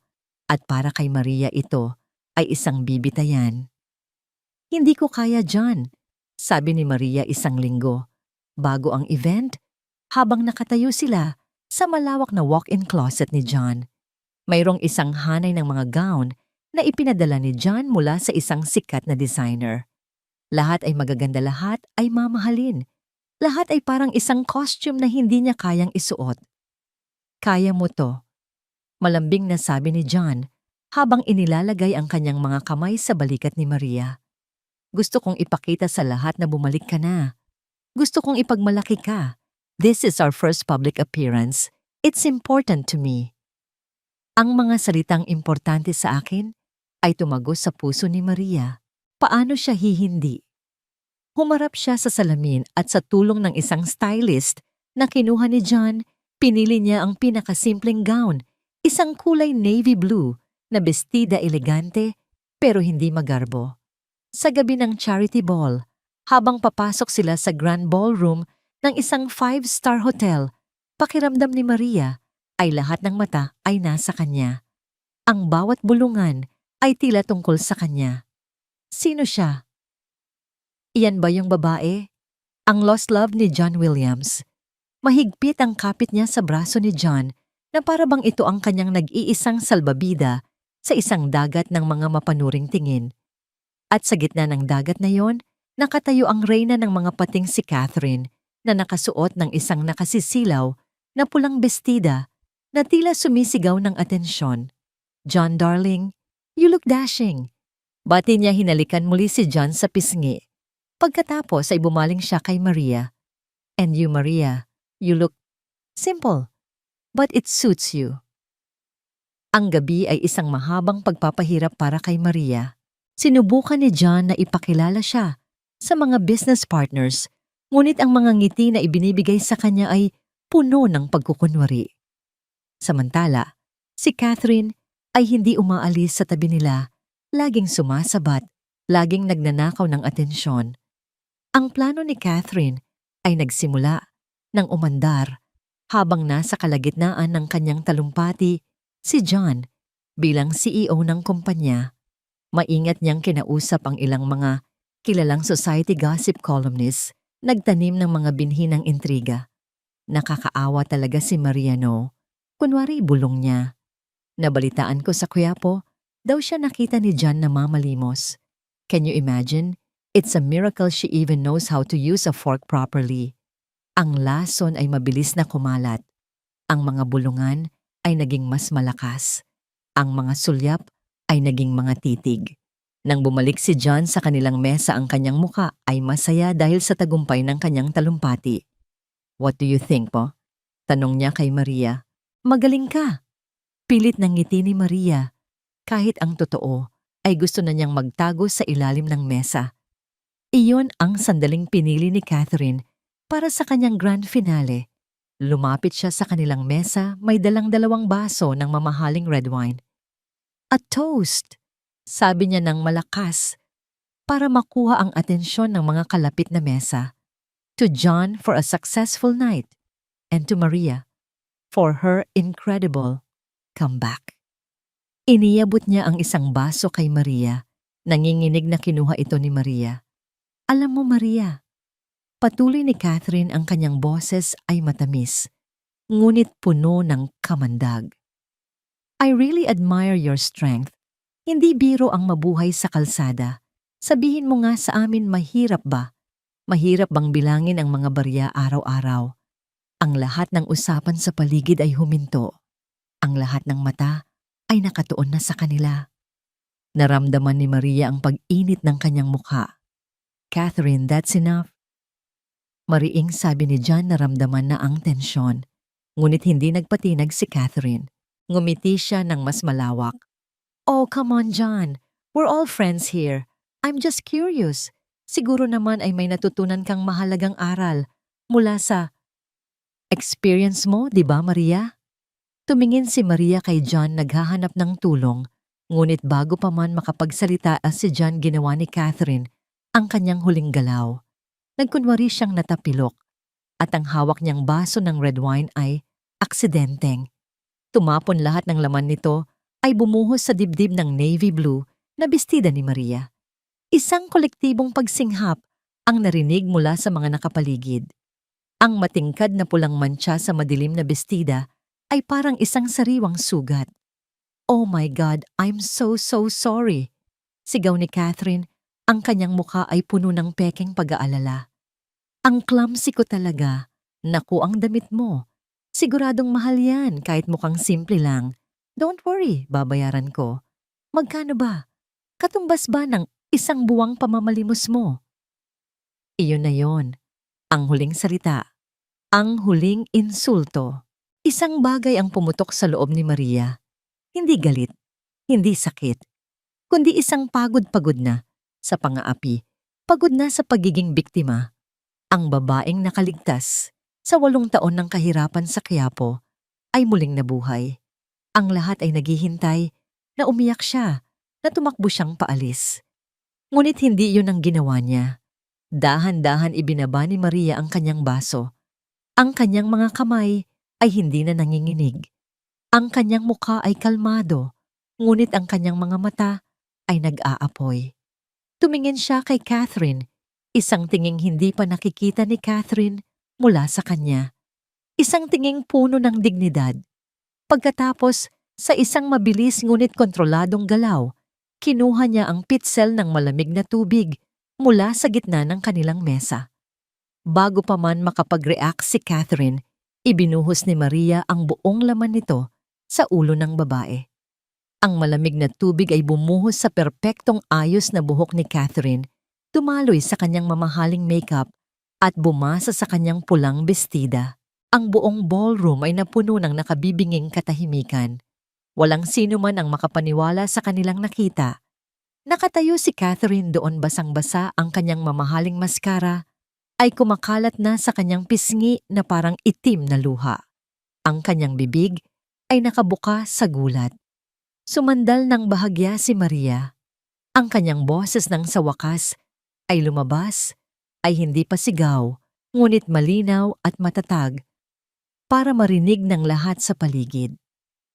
Ang damit ko, mabahiran man ng alak, ay madaling labhan, mahinahon niyang sabi.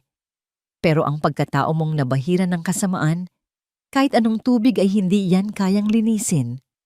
Hindi na niya hinintay ang reaksyon ng kahit sino. Tumalikod siya, ang kanyang likod ay tuwid, ang kanyang ulo ay taas noo. Naglakad siya palayo sa mesa, palayo sa mga mapanuring mata at palabas ng ballroom. Bawat hakbang niya ay isang deklarasyon ng kanyang muling nahanap na lakas. Naiwan si John nakatayo at tulala, kasama ng lahat ng iba pa. Tumingin siya sa basang-basa at napahiyang si Catherine, at pagkatapos ay sa direksyon kung saan nawala si Maria. At sa sandaling iyon, isang bagay ang naging malinaw sa kanya. Ang babaeng kakalakad lang paalis ay hindi na ang mahinang Maria na kanyang iniligtas. Ito ay isang reyna na naglalakad palayo sa kanyang trono, nag-iwan ng isang malaking gulo para ayusin ng iba. Bigla natauhan si John. Walang sabi-sabi, tumakbo siya. Tumakbo siya para sundan ng kanyang reyna. Ang video ay kumalat sa social media na parang apoy. Kinuha mula sa cellphone ng isang bisita Malinaw na ipinakita nito ang buong eksena, ang aksidenteng pagtapon ng alak ni Catherine, ang kanyang mapanuyang tanong, at ang hindi inaasahang pagbuhos ng tubig ni Maria. Sa loob ng 24 na oras ito ay naging viral sa mga sirkulo ng mayayaman. Ang charity ball catfight ang naging usap-usapan. Sa kanyang malamig at tahimik na mansyon, paulit-ulit na pinanood ni Doña Victoria ang video sa kanyang tablet. Sa bawat pag-ulit, hindi ang kahihiyan na inaasahan niyang maramdaman ang nanaig. Sa halip, isang kakaibang damdamin ang gumapang sa kanyang puso. Nakita niya ang takot at kahihiyan sa mukha ni Maria sa simula. At pagkatapos, nakita niya ang pagbabago, ang biglaang pagtindig ng dignidad, ang apoy, sa kanyang mga mata. Nakita niya ang isang babaeng itinulak sa dulo, ngunit sa halip na mahulog, natuto itong lumipad. At sa panig ni Catherine, nakita niya ang isang refleksyon ng kanyang sarili, ang parehong pagmamataas, ang parehong kalupitan na ginamit niya kay Maria. 8 taon na ang nakalipas. Ang video ay hindi nagpakita ng isang iskandalo sa mata ni Doña Victoria. Nagpakita ito ng isang salamin, at ang nakita niya sa salamin ay hindi niya nagustuhan. Sa loob ng ilang araw, hindi siya lumabas ng kanyang silid. Kinansela niya ang kanyang mga social gatherings at charity meetings. Sa unang pagkakataon sa kanyang buhay, pinili niyang mag-isa hinarap ang multo ng kanyang mga kasalanan. Ang mga salita ni John ay bumabalik-balik sa kanyang isipan. Sana balang araw, maisip mo na ang dugong nananalaytay sa mga ugat niya ay kapareho ng dugong nananalaytay sa iyo. Isang umaga nagpasya siya. Tinawagan niya ang kanyang driver at nagpahatid sa St. Luke's para sa lingguhang follow-up check-up ni Enzo. Hindi siya pumasok agad sa silid. Mula sa bahagyang nakabukas na pinto, pinanood niya sila ng palihim. Nakaupo si John sa isang upuan, binabasahan ng kwento si Enzo. Si Maria naman ay nasa tabi ng kama, maingat na binabalata ng isang mansanas para sa kanyang anak. Mayroong isang simple at tahimik na kaligayahan sa loob ng silid na yon, isang uri ng kaligayahan na hindi kayang bilhin ng lahat ng kanyang pera. Nakita niya kung paano tumingin si John kay Maria, puno ng paghanga at pagmamahal. Nakita niya kung paano ngumiti si Maria kay Enzo, isang ngiting dalisay at puno ng pag-aalay. Ito ang pamilyang sinubukan niyang wasakin. Ito ang pag-ibig na kanyang tinapakan. Isang nurse ang dumaan at muntik na siyang makita, kaya napilitan siyang kumilos. Huminga siya. Nang malalim tinipon ang lahat ng natitirang lakas ng loob at kumatok. Pagbukas ng pinto, ang masayang kapaligiran sa loob ay biglang naglaho. Natigilan si John. Agad na tumayo si Maria, ang kanyang katawan ay naging tensyonado at inilagay ang sarili sa pagitan ni Doña Victoria at ng kama ni Enzo na para bang isang inang leon na poprotekta sa kanyang anak. "Anong ginagawa mo dito?" Malamig na tanong ni John, handang harangin ang anumang masamang balak ng kanyang ina. Ngunit ang babaeng nasa harap nila ay iba na. Wala ang dati niyang pagmamataas. Wala ang kanyang mamahaling alahas. Nakasuot lang siya ng isang simpleng itim na bestida. Ang kanyang mukha ay walang makeup at kitang-kita ang pamamaga ng kanyang mga mata. Mukha siyang matanda, pagod at talunan. Gusto ko lang kayong makausap," mahinang sabi ni Doña Victoria. Ang kanyang boses ay nanginginig. Hindi siya tumingin kay John. Ang kanyang mga mata ay nakatuon lamang kay Maria. "Wala na tayong dapat pag-usapan," sabi ni John. "Pakiusap." Pagmamakaawa ni Doña Victoria, isang salitang halos hindi niya ginagamit. 5 minuto lang. Nagkatinginan sina John at Maria Nakita ni John ang pag-aalinlangan sa mga mata ni Maria, ngunit meron ding bahid ng awa.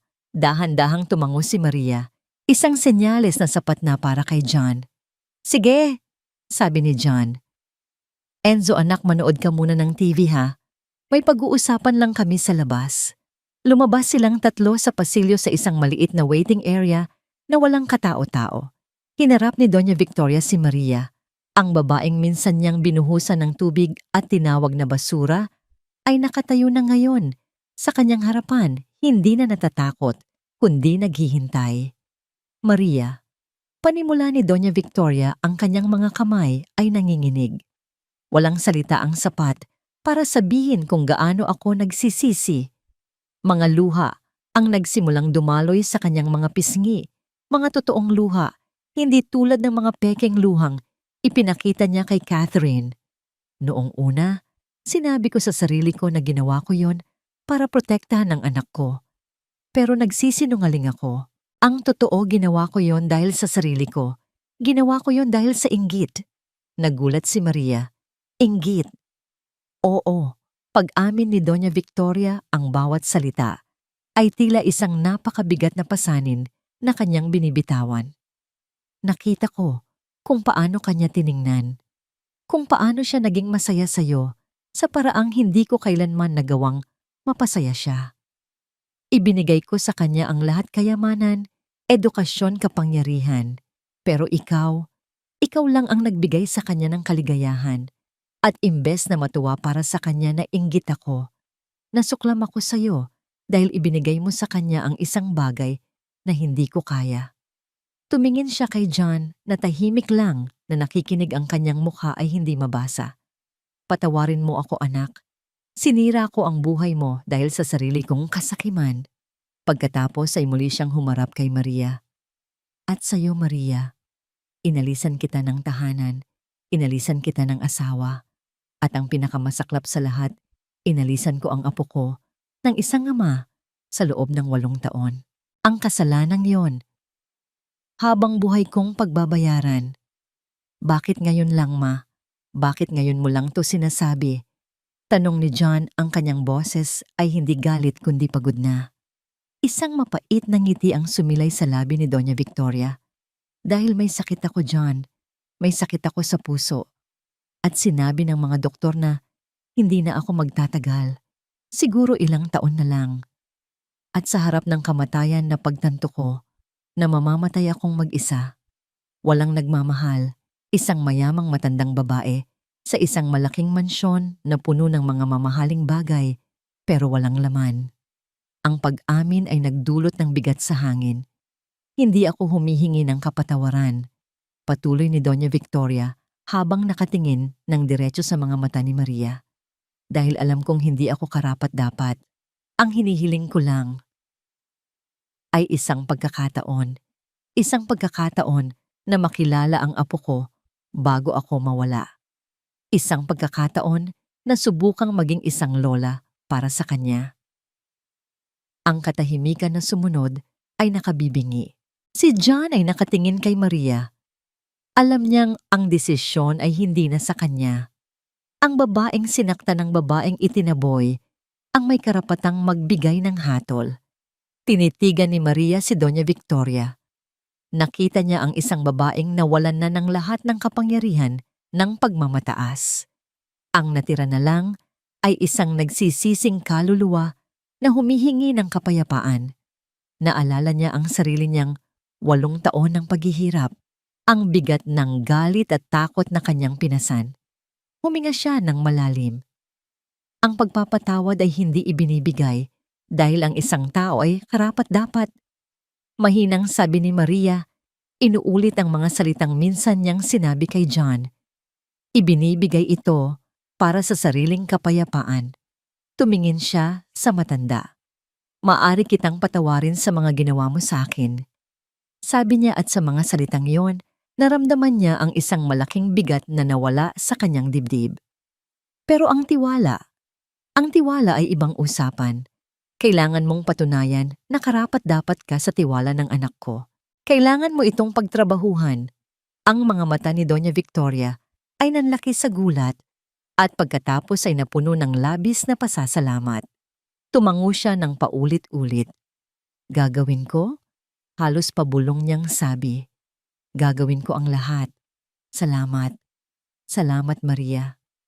Hindi ito isang masayang pagtatapos. Hindi ito isang biglaang paghilom ng lahat ng sugat. Ngunit ito ay isang simula. Isang maliit at nanginginig na hakbang palayo sa madilim na nakaraan at patungo sa isang posibleng mas maliwanag na hinaharap. Ang pagkatalo sa charity ball ay isang malaking dagok sa ego ni Catherine Torres. Hindi lang siya napahiya, ginawa siyang katawa-tawa. Ang video ng kanyang pagkabasag ay naging isang meme sa kanilang sirkulo. Mula sa pagiging isang it girl ng alta sosyedad, siya ay naging isang wet girl. Ang galit niya ay lumago mula sa isang maliit na apoy hanggang sa isang nagngangalit na impyerno.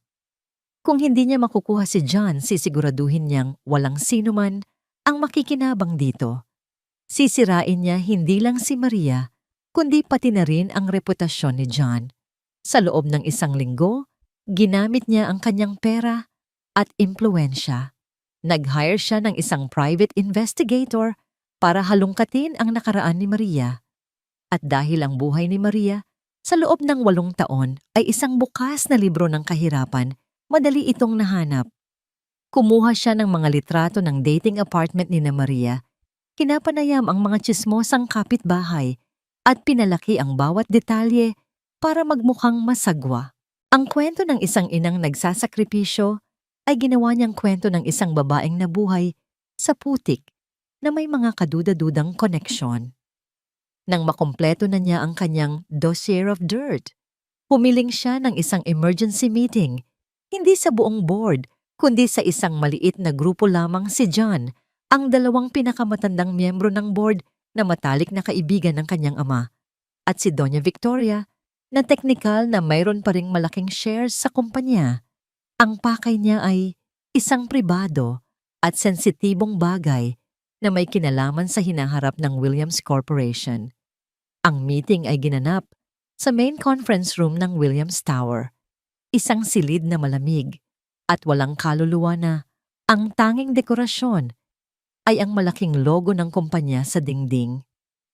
Dumating si Catherine na suot ang kanyang pinakamakapangyarihang business suit. Ang kanyang mukha ay isang maskara ng pekeng pag-aalala. Sa harap niya ay sina John na nakaupo sa dulo ng mesa na may nagbabantang ekspresyon at si Doña Victoria na tahimik na nakaupo sa gilid ang kanyang mukha. Ay kalmado, ngunit ang mga mata ay mapagmatiyag. Salamat sa pagpapaunlak sa aking hiling, panimula ni Catherine. Inilalatag ang isang folder sa mesa. Alam kong hindi ito karaniwan, pero bilang isang partner at isang taong may malasakit sa kumpanyang ito, meron akong obligasyong ipaalam sa inyo ang isang malaking banta sa reputasyon ng Williams Corporation. Binuksan niya ang folder. Ang laman nito ay ang mga litratong kinuha ng kanyang investigador. This, sabi niya sabay turo sa litrato ng maruming eskinita, is where Maria lived for the past 8 years. At ito, sabay turo sa isang malabong litrato ng isang lalaking nakikipag-usap kay Maria, ay isa sa mga kaibigan niya sa lugar. Isang kilalang small-time drug pusher, according to my source. Isang kasinungalingan. Ang lalaki sa litrato ay ang asawa ni Liza na isang construction worker. John, sabi ni Catherine, ang kanyang boses ay puno ng huwad na simpatya. Alam kong mahal mo siya. Alam kong bulag ka sa pag-ibig, pero kailangan mong makita ang katotohanan. Ang babaeng ito ay hindi lang mahirap. She's a liability. Isipin niyo na lang ang iskandalo kapag nalaman ito ng media. Ang bagong reyna ng Williams Corporation, dating nakatira sa pugad ng mga kriminal. Paano ito makakaapekto sa ating stock prices, sa tiwala ng ating mga investors? Si John ay hindi kumibo. Pinabayaan lang niyang ilabas ni Catherine ang lahat ng kanyang lason. The board has a right to know who you're bringing into this family, John. Patuloy ng isa sa mga matandang board member. Catherine has a point. Image is everything in this business. Gumiti si Catherine. Naramdaman niyang nananalo na siya. Tumingin siya kay Doña Victoria, naghihintay ng suporta. Tita Victoria, please, tulungan mo akong ipaintindi kay John. You of all people know the importance of a pristine family name. Ang lahat ng mata ay napunta kay Doña Victoria.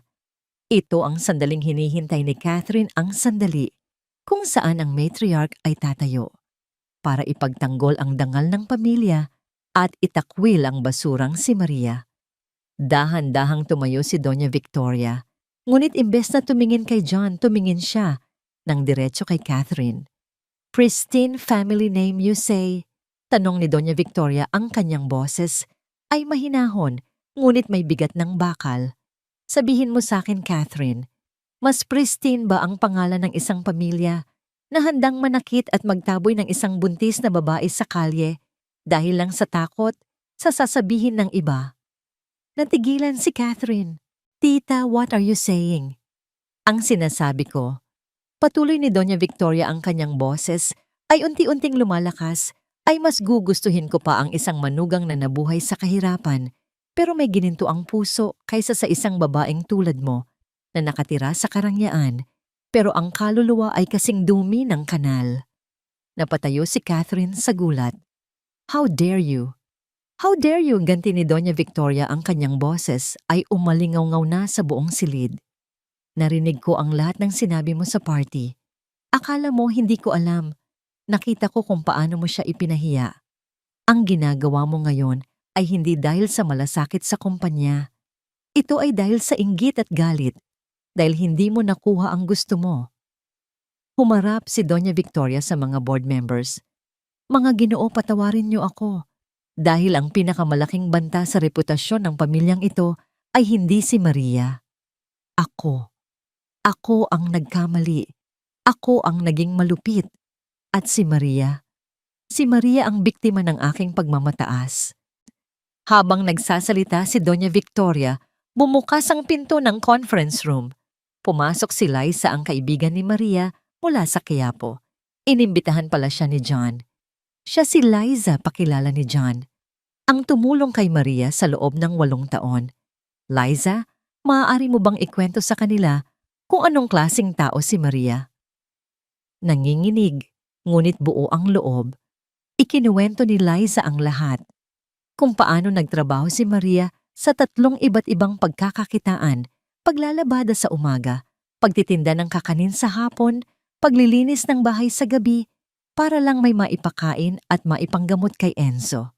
Kung paano niya isinubo ang sariling pagkain sa anak kapag kulang ang kanilang pera. Kung paano, kahit sa gitna ng kahirapan, ay hindi siya gumawa ng masama. "Ang lalaki sa litratong yan," sabi ni Liza sabay turo, "ay ang asawa ko po, construction worker. At kaya sila nag-uusap dyan ay dahil humihingi ng tulong si Maria na ayusin ang tumutulong bubong namin, kahit ang sarili niyang bubong ay butas-butas din." Ang bawat salita ni Liza ay isang sampal sa kasinungalingan ni Catherine. Nang matapos si Liza, tumayo na si John. "Mayroon pa ba kayong gustong malaman?" tanong niya sa lahat. Walang umimik. Lumapit si John kay Catherine. Ang kanyang mukha ay kalmado na, ngunit ang kanyang mga mata ay kasing lamig ng yelo. "Catherine, as of this moment, Williams Corporation is terminating all its existing and future projects with Torres Land Development." Formal niyang anunsyo. "Your access to this building is hereby revoked. Security will escort you out." Ang mukha ni Catherine ay namutla. "You can't do this, John, the Torres family." "I just did," putol ni John. "You tried to destroy the mother of my child. You tried to destroy my family. You thought you could use my company as a weapon, but you forgot one thing." "And what's that?" Nanginginig na tanong ni Catherine. "I am this company," sagot ni John. "Now get out." Walang nagawa si Catherine. Habang sinusundo siya ng security, ang kanyang pagmamataas ay gumuho. Tinalikuran siya ng lahat. Sa huling pagkakataon, tumingin siya kay Doña Victoria na nakatingin sa kanya, hindi na may galit, kundi may awa. Nang maisara na ang pinto, isang mabigat na katahimikan ang bumalot sa silid. "Salamat, Ma," sabi ni John sa kanyang ina. Sa unang pagkakataon, sa loob ng maraming taon na may sinseridad, ngumiti si Doña Victoria, isang ngiting malungkot ngunit totoo. "I'm just fixing what I broke, son. It's a long way to go, but it's a start." Lumipas ang 6 na buwan.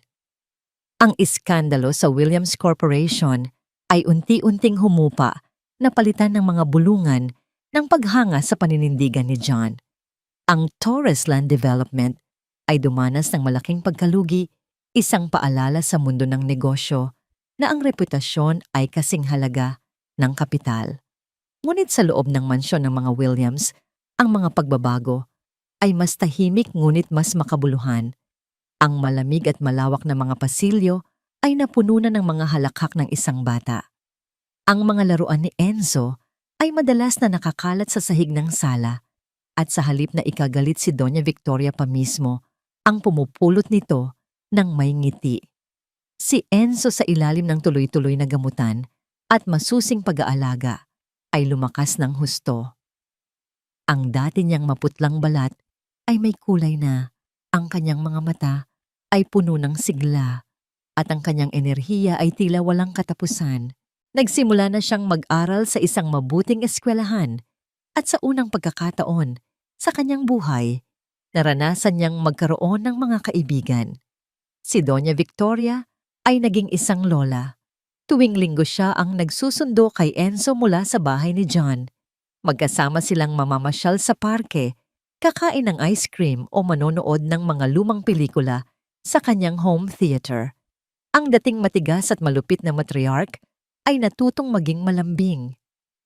Sa piling ng kanyang apo, natagpuan niya ang isang uri ng pagmamahal na dalisay at walang kondisyon, isang bagay na ipinagkait niya sa kanyang sarili sa loob ng maraming taon. Ang ugnayan nila ni Maria ay unti-unti ring naghilom. Hindi na sila nag-uusap tungkol sa masakit na nakaraan. Sa halip ang kanilang pinag-uusapan ay ang kalusugan ni Enzo, ang mga grado nito sa eskwela at ang mga munting tagumpay nito araw-araw. Si Maria naman ay namumukadkad. Sa tulong ni John, nag-enroll siya sa isang online course sa architecture sa isa sa mga pinakamagaling na universidad. Sa gabi kapag tulog na si Enzo, abala siya sa kanyang mga drafting table at blueprints. Ang pangarap na minsan niyang ibinaon sa limot ay unti-unti niyang binubuhay muli. Hindi na siya ang babaeng takot at walang imik. Nahanap na niya ang kanyang boses, hindi sa pamamagitan ng pagsigaw, kundi sa pamamagitan ng tahimik na pagtupad sa kanyang mga pangarap.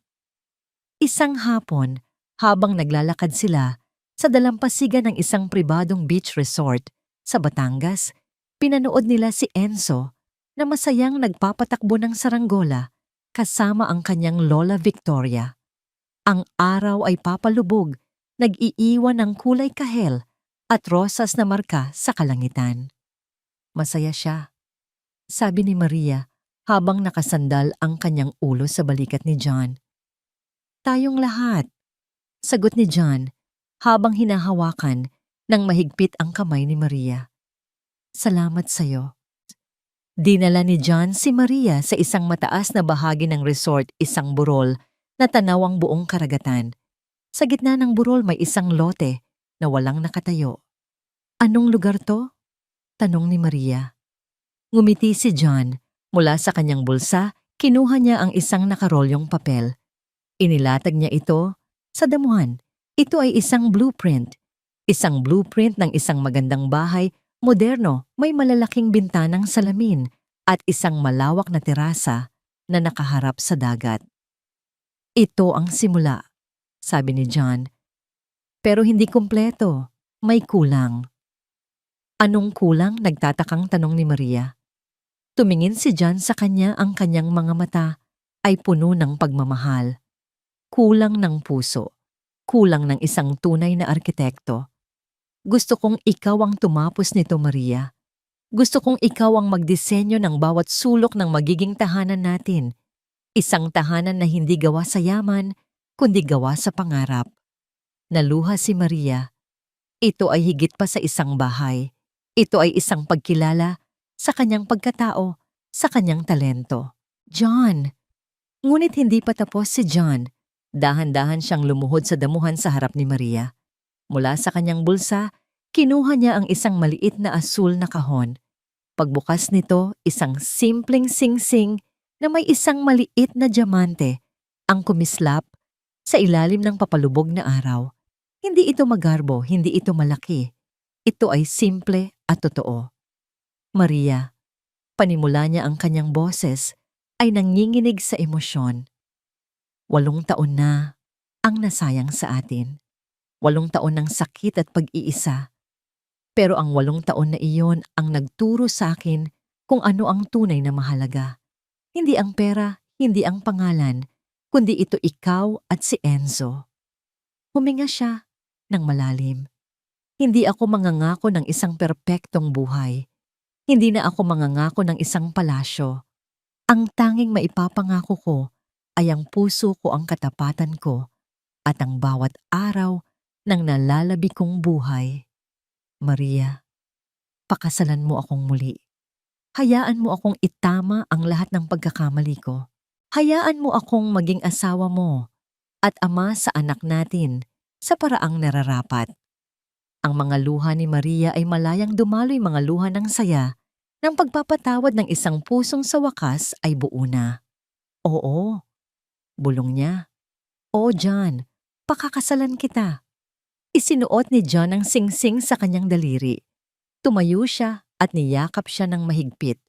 Sa di kalayuan nakita sila ni Enzo at Doña Victoria. Lola, why are they crying? Tanong ng bata. Ngumiti si Doña Victoria, ang kanyang mga mata ay nangingilid din sa luha. Because they're happy, apo. Very, very happy. Tay, nay. Sigaw ni Enzo at tumakbo siya papalapit sa kanila. Yumakap ang bata sa kanilang mga binti.